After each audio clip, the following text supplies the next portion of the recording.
ನನ್ನ ಆತ್ಮೀಯ ವೀಕ್ಷಕರಿಗೆ ಸ್ವಾಗತ ಸುಸ್ವಾಗತ.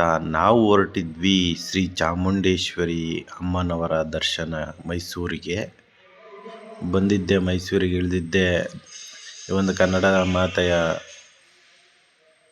ಧ್ವಜ ಹಾರ್ತಾ ಇತ್ತು.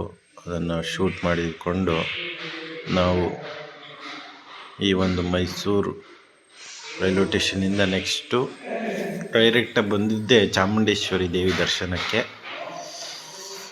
ಆಟೋದಲ್ಲಿ ಬಂದ್ವಿ. ಈ ಒಂದು ಪಯಣ ತುಂಬ ಅದ್ಭುತವಾಗಿರುತ್ತೆ ನೋಡಿ. ಸಂಗೊಳ್ಳಿ ರಾಯಣ್ಣ ವೃತ್ತದಿಂದ ನಾವು ಹೋಗಿದ್ದೆ ಚಾಮುಂಡೇಶ್ವರಿ ದೇವಿಯ ದರ್ಶನಕ್ಕೆ, ಚಾಮುಂಡಿ ಬೆಟ್ಟಕ್ಕೆ.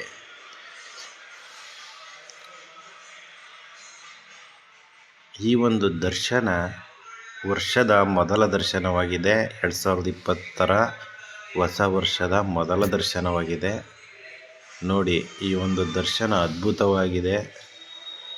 ನಮಗೆ, ನಿಮಗೆ, ಎಲ್ಲರಿಗೂ ಒಂದು ಅದ್ಭುತವಾದ ದರ್ಶನ. ನೀವು ನೋಡಿ ಯಾವ ರೀತಿ ದರ್ಶನ ಆಗಿದೆ ಅಂತ ಕಮೆಂಟ್ ಮಾಡಿ. ನಾವು ದೇವಸ್ಥಾನದ ಹತ್ರ ಬಂದ್ವಿ. ಅಮ್ಮನವರ ದರ್ಶನಕ್ಕೆ ಸಾವಿರಾರು ಭಕ್ತಗಳು ಆಲ್ರೆಡಿ ಬಂದಿದ್ದರು. ನಾವು ಈ ಒಂದು ದರ್ಶನ ಮಾಡಿಕೊಂಡು ಫೋಟೋ ಎಲ್ಲ ತೆಗೆದುಕೊಂಡು ವಿಡಿಯೋ ಎಲ್ಲ ಮಾಡಿಕೊಂಡು ಅದ್ಭುತವಾದ ದರ್ಶನಕ್ಕೆ ಒಳಗಡೆ ಅಮ್ಮನವರ ದರ್ಶನಕ್ಕೆ ಕ್ಯೂ ಹೋಗಬೇಕಾಗಿತ್ತು. ನಿಮಗೆ ಗೊತ್ತಿರೋದು, ಒಳಗಡೆ ಕ್ಯೂ ಇರುತ್ತೆ. ಸತತವಾಗಿ ನಾವು 1 ಗಂಟೆ, 1ರಿಂದ 2-3 ಗಂಟೆಗಳ ಕಾಲ ಒಳಗಡೆ ಕ್ಯೂ ಇತ್ತು. ಅದನ್ನೆಲ್ಲ ನೋಡಿಕೊಂಡು ಮುಗಿಸ್ಕೊಂಡು ತಾಯಿ ದರ್ಶನ ಮಾಡಿಕೊಂಡು ಬಂದು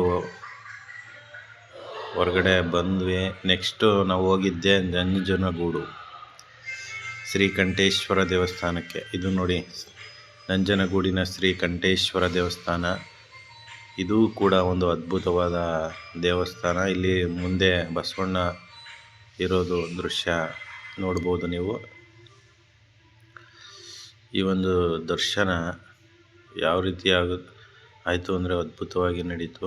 ಈ ಒಳಗಡೆ ಶ್ರೀಕಂಠೇಶ್ವರ ದೇವಸ್ಥಾನದ ಒಳಗಡೆ ಕಂಡು ಬರ್ತಕ್ಕಂತಹ ಒಂದು ಸುಂದರ ಕ್ಷಣಗಳು ಇವು.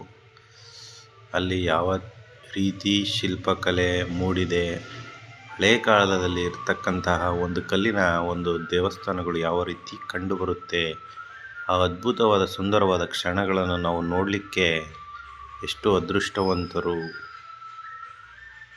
ಆ ಒಂದು ಕಲೆ ಸಾಹಿತ್ಯದಲ್ಲಿ ಎಷ್ಟೊಂದು ಒಂದು ಸಂಸ್ಕೃತಿ, ಕಲೆ ಸಾಹಿತ್ಯ ಮೂಡಿ ಬಂದಿದೆ.